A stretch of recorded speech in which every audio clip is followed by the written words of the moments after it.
Hubungan masyarakat. Topik ke-10 dari 60 topik. Pendekatan stakeholder sebagai alat memahami publik. Istilah publik sering disamakan dengan istilah stakeholder. Renal Kasali, dalam menyusun buku manajemen public relations, memilih menggunakan istilah stakeholder untuk menyebut orang-orang yang berkaitan dengan organisasi dan tidak menggunakan istilah publik. Penggunaan istilah stakeholder oleh Kasali lebih menegaskan tingkat hubungan antara orang-orang yang mempunyai kaitan dengan suatu organisasi tersebut. Hubungan itu adalah hubungan yang saling tergantung. Carroll dalam Grunik mengatakan, dalam hubungan antara organisasi dan stakeholder, terdapat unsur an interest or a share in an undertaking, saling memperhatikan atau saling berbagi. Dengan demikian, terdapat perbedaan antara publik dan stakeholder. Stakeholder adalah individu-individu yang tergabung dalam suatu kelompok yang memengaruhi tindakan, keputusan, kebijakan, praktik, serta tujuan organisasi. Kasali mengartikan stakeholder sebagai setiap orang yang mempertaruhkan hidupnya pada perusahaan. Jelas, di sini apa yang dimaksud dengan stakeholder, yakni orang-orang yang punya kaitan langsung dengan organisasi dan orang-orang ini memiliki kekuatan dalam memengaruhi organisasi serta dipengaruhi oleh organisasi. Pengaruh maksudnya memiliki peran dalam penentuan kebijakan organisasi. Freeman mengatakan bahwa untuk mengetahui secara jelas siapa stakeholder, seorang praktisi humas perlu memetakan siapa saja yang termasuk dalam stakeholder organisasinya. Stakeholder sebagai kelompok-kelompok yang berada di dalam dan di luar organisasi yang mempunyai peran dalam menentukan keberhasilan organisasi. Karena itu, stakeholder dibedakan menjadi stakeholder internal dan stakeholder eksternal. Freeman mengklasifikasi stakeholder sebagai berikut: owner, pemilik perusahaan, konsumen, pelanggan, kompetitor, media, karyawan, dan kelompok-kelompok yang memiliki kaitan dengan organisasi, misalnya yayasan lembaga konsumen, tokoh masyarakat, supplier, pemerintah, dan masyarakat sekitar organisasi. Stakeholder dibagi dalam dua kategori, yaitu sebagai berikut: stakeholder internal. Dalam manajemen modern saat ini, keberadaan stakeholder bagi sebuah perusahaan sangat menentukan keberhasilan perusahaan. Keberhasilan ini dapat diukur dari kepuasan yang diperoleh stakeholder. Bagi stakeholder internal, kepuasan yang diharapkan tentu berbeda dengan kepuasan yang diharapkan stakeholder eksternal. Stakeholder internal dapat diperinci sebagai berikut: A. Owner, pemegang saham. Stakeholder ini tidak selalu ada dalam setiap organisasi. Owner, pemegang saham bisa kita temukan dalam organisasi yang berorientasi profit. Mereka inilah para pemilik perusahaan. Bagi perusahaan yang telah go public, saham tidak lagi dimiliki secara perorangan, tetapi dimiliki oleh para investor dan masyarakat luas. Dalam perusahaan yang telah go public, bisa saja saham terbesar dimiliki oleh sekelompok orang atau bahkan individu. Pemegang saham terbesar ini memiliki kekuasaan besar dalam menentukan kebijakan perusahaan.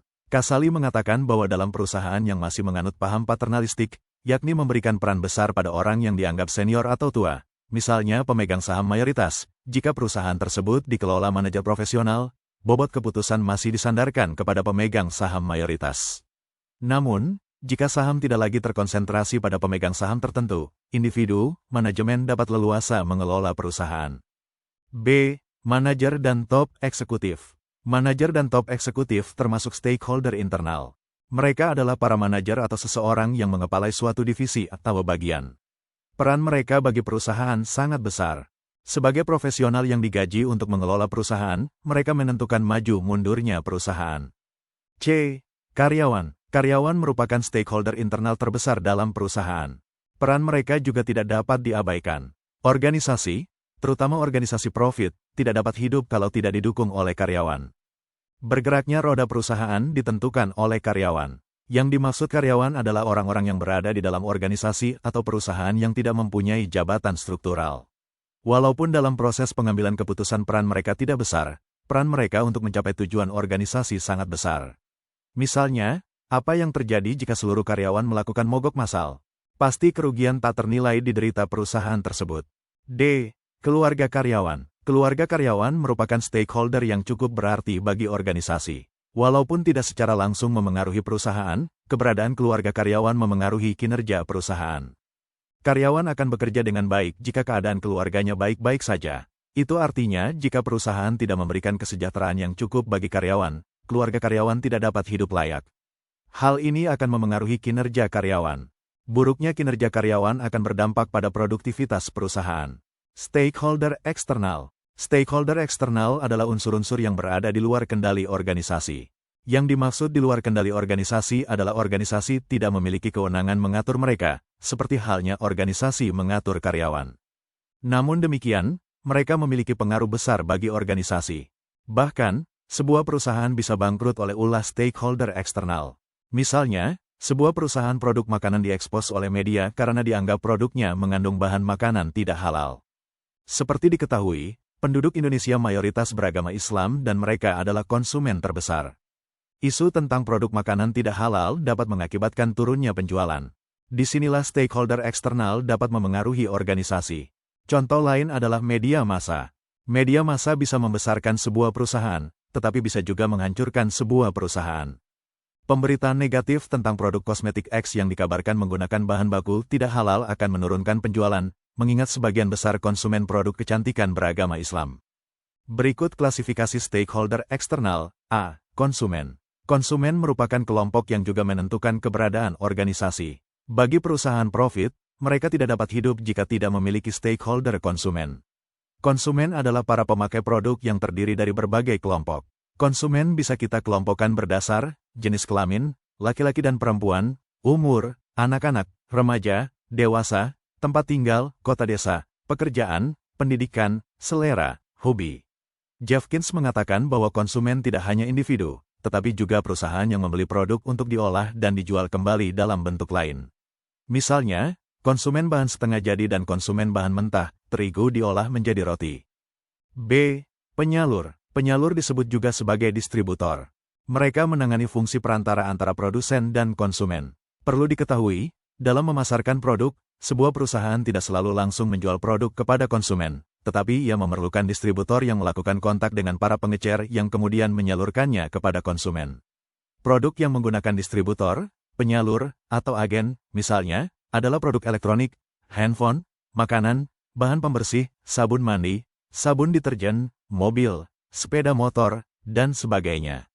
Namun demikian, tidak semua produsen menggunakan distributor. Beberapa produsen menjual langsung kepada konsumen, misalnya properti. Peran distributor bagi perusahaan sangat penting. Mereka menjadi perpanjangan tangan perusahaan dalam berhubungan dengan konsumen. C. Pemasok. Pemasok adalah stakeholder eksternal yang berfungsi memasok bahan baku, komponen produksi atau jasa bagi perusahaan. Perusahaan tidak dapat berjalan jika para pemasok tidak melakukan fungsinya. Misalnya, industri sepeda motor memerlukan bahan baku, seperti onderdil, atau produsen makanan memerlukan bahan baku, seperti terigu, minyak goreng, atau bumbu-bumbu. Pemasok menjadi mata rantai penting dalam proses produksi. D. Bank. Pada saat ini, lembaga bank menjadi lembaga yang sangat menunjang beroperasinya sebuah perusahaan. Bank menjadi sumber modal bagi produsen dalam berusaha dan mengembangkan perusahaan. Bank merupakan lembaga komersial yang memberikan pinjaman kepada para produsen. E. Pesaing. Pesaing atau kompetitor tidak selalu bermakna negatif. Keberadaan kompetitor atau pesaing justru mendorong perusahaan untuk selalu melakukan inovasi dalam perusahaan. Kasali menyebut bahwa pesaing bisa mendorong produsen dalam memperbaiki pelayanan, kualitas produk, harga, dan sebagainya. F. Komunitas. Unsur lain dalam organisasi adalah komunitas, yakni masyarakat atau penduduk yang menetap atau tinggal di sekitar lokasi perusahaan. Mereka termasuk dalam stakeholder eksternal. Komunitas merupakan unsur penting karena kemampuan perusahaan bisa jadi tergantung dari keberadaan komunitas. Komunitas memberi kontribusi besar bagi keberadaan organisasi, seperti menyediakan tenaga kerja, menyediakan bahan baku alam, dan turut serta dalam menjaga keamanan perusahaan. Di sisi lain, perusahaan juga dapat memberi kontribusi bagi komunitas, yakni dengan menjaga lingkungan, menyediakan lapangan kerja, meningkatkan kesejahteraan masyarakat sekitar dengan menyediakan fasilitas umum, memberikan beasiswa, serta memberikan layanan kesehatan. G. Pemerintah. Stakeholder yang juga menentukan maju mundurnya organisasi adalah pemerintah. Pemerintah adalah lembaga yang mengatur kegiatan usaha. Di Indonesia, peran lembaga pemerintah cukup besar bagi organisasi bisnis karena sejak awal mendirikan usaha, kita tidak dapat lepas dan akan selalu berhubungan dengan pemerintah dari tingkat pemerintahan desa hingga ke tingkat pemerintah pusat. Untuk mendirikan perusahaan, kita diharuskan memiliki izin usaha yang meliputi izin tempat usaha dan izin produk. Misalnya, untuk makanan kita harus memiliki izin dari Direktorat Jenderal POM, Pengawasan Obat dan Makanan. Untuk mengedarkan produk, kita juga diharuskan memiliki izin dari Departemen Perdagangan. Selain itu, untuk urusan pajak, kita juga akan berhubungan dengan dinas pajak di daerah.